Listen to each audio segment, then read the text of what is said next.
Halo guys, assalamualaikum warahmatullahi wabarakatuh. Terima kasih yang udah setia sama channel Tisam Official. Guys, semoga kalian selalu sehat, berkah untuk kita semuanya. Gimana kabar kalian, sehat? Alhamdulillahirobbilalamin guys, semua ras. Masuk kasih doakan yang lagi sakit Allah sehatkan. Teman kasih yang berjuang dan memajikan tentunya diberikan kekuatan sampai finish. Teman kasih yang bahagia juga tentunya jangan lupa bersyukur. Kalian lagi pada ngapain? Kaisam hari ini sibuk ya, dari jam 6 pagi Kaisam udah nyampe sana cuy. Asia World itu loh, yang bandara 1 jam lagi ya, itu dikarenakan nenek kayak Tisam itu buy toy tiket Amitovo itu ya cuy. Apakah kalian pagi ini juga ada di sana? Yampui dulu. Udah gitu kayak Tisam balik jam setengah 12 ya kan, beberes, makan, dan ini jam berapa? Jam 4 sore, baru ngoceh Kaisam. Tapi mungkin diedit sebentar, nanti jam berapa nih ya, jam setengah 6 juga udah tayang, insya Allah. Kalau sehari aja nggak denger gibahannya kayak Tisam aja, mama ini pada teriak-teriak, kayak Tisam kemana, kayak Tisam kemana. Kayak Tisam ada coy. Kita gibahin apa hari ini? Ada yang menarik ya. Ini ada beberapa foto ya. Ini tulisannya thief ya. Thief itu maling ya. Ini beberapa apa namanya foto mbaknya ya, yang dipasang di salah satu toko Indonesia yang cukup laris manis, Tanjung Kimpul ini kan. Ini yang berada di Tok Wawan ya, toko Indonesianya. Mungkin ini langganan kalian ya. Nah, toko ini memposting beberapa apa namanya orang Indonesia ya, perempuan yang cantik dari lahir, ada yang berhijab, ada yang tidak. Ini dengan tulisan thief ya, atau maling. Kenapa sih? Ya pastinya ada apa namanya, ada urusan dengan toko itu sendiri ya cuy ya. Nah, kalau misalkan kalian lihat ya, ini apakah kalian melihatnya? Nah, ini kayak Tisam hanya membahas dari apa namanya, VT atau gambar-gambar yang sudah tersebar di media sosial. Apakah ada pembelajarannya yang bisa kita ambil bersama cuy?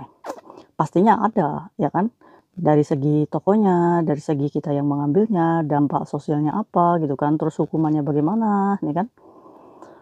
Aduh mbak, terus ada juga nih apa namanya, pengakuan dari pemilik tokonya ya. Ini sih katanya sih mbaknya tuh sudah damai ya, yang nggak pakai kerudung itu mbaknya tuh sudah damai cuy katanya. Nah, terus sudah damai tapi tidak dipokingkan, terus si pemilik tokonya tuh ngomong kayak gini, kasihan mbak, malingnya jangan diviralin, kan udah bayar denda katanya. Jadi kayaknya si pemilik tokonya ini memberikan denda ya ke mbaknya nih, berarti kan diakui tuh kalau dia mengambil ya. Berarti ini di sini poinnya benar, dia adalah mengambil yang bukan punyanya. Kenapa sih mbak, nggak punya uang kok kayak gitu ya kan. Nah, bayar denda itu harus karena dia sudah mencuri bukan 1 atau 2 kali. Oh, jadi ini mbaknya udah seringan ya. Dia ngaku udah 1 tahun. Nah, pengakuan ini datangnya dari mana? Ya dari mbaknya saat disidang sama teman-teman ya. Nah, nyurinya tuh sampai 3.000 Hong dolar katanya cuy. Nah, ini pengakuan pemilik tokonya ya. Nah, kalau misalkan barang yang dicuri itu dijual lagi, ya harus viral katanya. Sanksi sosial itu perlu. Nah, di sini garis bawah. Sanksi sosial itu perlu atau enggak menurut kalian? Oke, ceritanya gimana sih? Nah, oke, jadi Kak Isam itu kepo kan. Ini sebenarnya kasusnya huru-haranya gimana sih, ya kan? Jadi tuh kayak Tisam begini.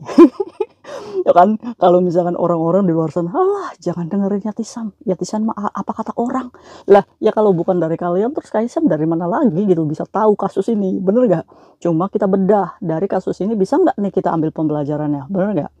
Jadi hari Minggu itu tuh mbaknya, nah ya kan, kalau misalkan damai ya, ini kan mbaknya kan ketangkep di toko kan ini kan udah dicengkeweng nih sama orang, otomatis ini sudah ditangkap di tokonya. Nah, kenapa bisa dilepas lagi? Nah, menurut pengakuan ini tuh mbaknya tuh sebenarnya sudah disidang di toko itu cuy. Nah, akhirnya mbaknya ini berdalih kalau nggak ada CCTV. Mana bisa buktiin nggak kalau saya ngambil? Ngeyel mbaknya. Akhirnya mbaknya ini dilepas, CCTV dicek semuanya, akhirnya terbuktilah tuh ada bukti katanya cuy. Nah, pemilik tokonya mungkin aja bisa menambahi di kolom komentar. Akhirnya dipajang lah tuh, viral. Kan di situ kan orang Indonesia semua yang beli ya cuy ya. Ngelihat mukanya orang Indonesia di depan toko, otomatis dicepret. Sekarang media sosial itu gampang banget untuk memviralkan orang. Nah ya, maksud toko ini adalah untuk mencari mbaknya tuh, ya kan? Hongkong, secara Hongkong kecil gitu cuy, bener nggak? Nah, nggak jauh apa namanya, nggak lama kemudian, ini mbaknya datang untuk berdamai cuy, untuk membayar sebuah denda. Tokonya apakah menerima? Kalau tadi melihat chatnya pemilik toko, otomatis menerima. Iya dong, karena kan barangnya sudah habis dikonsumsi atau dijual kembali gitu kan. Apalagi ada pengakuan dari mbaknya bahwa mbaknya ngambil, ya kan. Pemilik toko ini kan geram ya cuy ya, kita yang bekerja gitu kan, kita yang cari duit, kita yang menggaji pegawai, ya kan. Kok kamu enak-enaknya ngambil dari apa namanya toko kita? Ya nggak boleh ya. Akhirnya dari geramnya toko ini katanya damai, tapi ini yang kontroversi di luar sana. Dikarenakan saat sudah damai memberikan sejumlah uang, I don't know ya berapa duitnya. Cuma pengakuan dari teman si yang diviralin ini katanya sudah damai, kenapa fotonya masih dipasang. Tapi fotonya itu tidak di take down. Nah ini yang menjadi masalah. Nah tuh kayak Tisam, gimana? Oke, kita bahas ya. Nah kalau mbak yang berhijab itu ketahuannya mengambil dompet katanya cuy. Jadi sekarang tuh udah nggak bisa ya kita percaya dengan muka lugu atau apapun itu, ya kan? Sebenarnya kejahatan itu tidak akan terjadi kalau kita lebih waspada diri gitu kan. Kejahatan itu terjadi karena ada kesempatan. Nah kesempatannya apa? Kesempatan saat kita pakai tas di belakang, ya kan? Terus kesempatan kita lupa nyeleret apa namanya tas. Nah itu tuh sebenarnya bisa dicegah dengan kita berhati-hati. Oke. Nah ini dua versi nih. Tokonya ya walaupun damai, sanksi sosial itu perlu. Biar apa? Biar kapok, biar jangan apa namanya berani-beraninya ngambil di toko kami lagi. Nih efeknya kita akan show up di toko kita. Apakah itu boleh Kaisang? Sebenarnya pihak toko ini tidak memviralkan, hanya saja dia ini melakukan apa yang biasa toko-toko lain lakukan gitu cuy. Kalau toko lain ada yang mencurai, itu pun dia dipampang di depan, ya kan? Biar apa? Biar ini efek bahwa toko kita ini nggak main-main dalam mempublish pencuri. Tidak ada kata ampun. Jadi menurut Kaisang bukan hanya toko ini aja, toko lain-lain pun kalau ada pencurai, kalian pasti akan lihat kan di depannya itu ada mbaknya yang dipampang atau orang yang sudah mengambil barang dari tokonya. Apakah itu boleh? Boleh, itu adalah kebijakan toko untuk mengcover apa namanya keamanan tokonya. Jadi jangan main-main kamu sama toko kita gitu kan. Hanya saja ini sayangnya ya toko Indonesia, di mana orang Indonesia sendiri yang memviralkan. Jadi yang memviralkan ini sebenarnya bukan tokonya, adalah mbak-mbak yang mengunjungi toko tersebut, akhirnya dia share, ya kan, dan didompleng dengan konten kreator lain, jadinya viral, boom, ya kan. Ini menjadi apa namanya yang tadinya bukan tujuan dari toko tersebut, jadi ini menjadikan efek negatif ya, atau ini juga bisa efek positif untuk kita jangan sampai melakukannya lagi. Nah itu bisa nggak kayak Tisam tokonya itu dituntut, ya kan? Kecuali tokonya ini yang memviralkan, ya kan? Tapi itu ada kok kayak Tisam di akun tokonya, ya kan? Nah itu pengakuannya untuk apa namanya mencari mbaknya supaya datang. Kalau nggak diviralkan kayak gitu, mbaknya nggak mungkin datang minta maaf dan damai gitu kan, ya kan? Nah harusnya nih tokonya begitu mbaknya datang berdamai, oke kita terima damainya. Tapi hukum tetap berjalan. Ya, jadi bukan hanya efek viral aja nih yang dilakukan toko tersebut, tapi toko tersebut pun harus bisa poking. Nah, ini kenapa nih tokonya tidak dipokingkan? Ini kan pertanyaan ya. Why? Kenapa tidak dipocking? Ya udahlah, itu juga sesama Indonesia kok. Ya kita maafin aja selama dia minta maaf, udah bayar denda, kita cuma viralkan aja. Berarti kan ini kan tetap aja gitu kan, tidak ada efek jerahnya. Berani dong kalau misalkan memang ada bukti CCTV-nya, poking dong harusnya saat mbaknya datang, oke kita damai ya kan. Udah kayak gitu, kita poking loh. Ya kan, damai itu kan kamu mengembalikan uang yang kamu pakai. Ya kan, itu bisa menjadi barang bukti untuk menyeret mbaknya masuk bui. Kalau kita untuk menebas kejahatan, harusnya kita bisa berani poking. Karena apa kejahatan? Kejahatan itu adanya di mana? Di polisi, coy. Ya, jadi bukan hanya sekedar koar-koar gitu. Jadi KSM sih harapnya ke depannya kalau misalkan memang ini terjadi di toko-toko itu kan, ya ini harus dipoking. Nah, ini juga nggak tahu nih pertanyaan, kenapa tidak dipoking? Apakah takut nanti di apa namanya dilacak gitu kan tokonya? Apakah ada izin usahanya? Ada pegawainya di situ apakah part time atau dengan visa company ya kan? Boleh nggak Kaisam kalau visa domestic helper kerja di situ? Ya nggak boleh ya. Nggak boleh. Domestic helper itu adalah asisten rumah tangga. Kalau kita bekerja di suatu toko, itu kita visanya beda lagi. Ya, dan kita juga gajinya beda lagi. Oke? Tapi di situ banyak Kaisam karyawannya. Ya coba lihat aja visanya. Kalau dia visa domestic helper, berarti pemilik tokonya itu melakukan pelanggaran. Ya, nah ini buat mbaknya nih yang mencurai. Apa yang terjadi Kaisam? Bisa nggak kita mempokingkan itu toko sudah memviralkan kita? Padahal kita sudah damai. Ya kan? Nah ini pentingnya kita sadar. Mengambil hak orang lain itu yang nggak boleh. Dan ini juga pembelajaran untuk yang lain untuk tidak dicontoh. Kalau menurut Kaisam setuju nggak kalau diviralin? Kalau menurut Kaisam setuju aja sih cuy. Karena sekarang itu sudah banyak kejahatan ya di luar sana. Kita itu melebihi batas sebagai manusia gitu kan.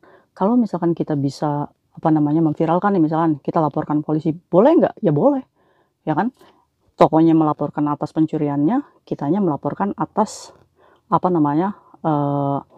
sudah nama baik ya. Itu bisa dua-duanya bisa dikasuskan. Sekarang pertanyaannya, dokumen yang melaporkan ini sah nggak nih? Anak keluaran nggak nih yang melaporkan? Jangan sampai kita yang overstay gitu, kita yang mempokingkan, kita ula marahnya gebug lah kalau orang Jawa ya. Jadi kita yang mendekati polisi sendiri, ya kita sendiri yang ketangkep gitu. Ada aja ya cuy ya cerita di luar sana tuh, ampun. Inilah ya kenapa lingkungan, terus cara hidup ini bisa menjadikan kita menjadi orang yang jahat. Menurut Kaisam ya, mencuri itu adalah watak ya, kebiasaan. Kalau kita nggak punya duit, ya udah sih cuy. Apa karena kita itu kepalang untuk lingkungan gitu kan? Karena kita sudah image kita seperti ini, jadi kita nggak ada diada-adain ya. Jadi menurut Kaisam sih yang utang nggak bayar-bayar, terus yang pencuri kayak gini, setujunya ya wis viral aja, biar sanksi sosial. Ya, karena saat kalau dia sudah terbukti, apalagi kita punya CCTV-nya gitu kan, biar efek jerah supaya tidak ada korban lainnya. Seperti orang yang pakai dokumen kita, tidak ada itikat baik, di blok udah viralin aja. Yakin beneran orang-orang kayak gini tuh nggak kapok, karena mereka tuh berdalih kalau misalkan saya viral, utangnya lunas. Nggak ada kayak gitu. Hutang itu hablum minallah, urusan kamu sama Allah gitu kan. Jadi walau dia berpikir kalau kamu viralin utang saya lunas, itu urusan dia sama Allah gitu cuy. Udah nggak ada urusan lagi sama kita. Ya, sampai kapanpun utang, ya itu harus tetap dibayar. Ingat itu, walaupun kita diviralkan, itu adalah efek kekecewaan teman kamu yang sudah berkorban banyak untuk kamu gitu kan. Oke, gerah ini cuy. Nanti malam kayak bahas yang di Taiwan ya, yang digebugin neneknya sampai ini luka. Sebenarnya beberapa kali sudah dibahas ya, cuma nggak apa-apa supaya kita makin pintar lagi. Oke. Aduh mbaknya yang mencuri itu ya karena mental ya, wis mbak surrender aja kalau kamu overstay ya. Kalau kamu pekerja migran resmi yo, untung aja kamu nggak dipokingkan. Kalau dipokingkan yo habis visamu itu. Jangan dicontoh ya. Nah udah, buat toko-toko yang lain kalau misalkan memang ada pencurian kayak gini, viralin aja. Kaisam setuju. Tapi kalau misalkan secara hukum Hong Kong, apakah boleh diviralkan seperti itu? Nggak boleh ya. Karena hukum itu urusannya sama polisi. Sedangkan kalau misalkan ini belum tersangka, itu tuh masih diberongkos mukanya. Nggak boleh kita siarkan kayak gitu. Kecuali ada putusan hakim yang sudah menyatakan dia tersangka, baru mukanya boleh dipublish. Gitu hukumnya. Jadi kalau kayak gitu bisa nggak Kaisam dituntut undang-undang IT di Hong Kong? Jawabannya bisa. Tapi proses panjang. Ya. Jadi udah gitu aja. Mau nggak kamu memproseskan secara polisinya gitu aja. Nah tapi karena ini sudah nasi menjadi bubur, mbaknya sudah diviralkan, jadikan pembelajaran. Jangan sampai kamu nih mukanya next time. Kira-kira menurut kalian setuju nggak nih kalau mukanya pencuri-pencuri itu di show up aja? Kalau Kaisam setuju. See you next video. Bye-bye. Assalamualaikum warahmatullahi wabarakatuh. Bye.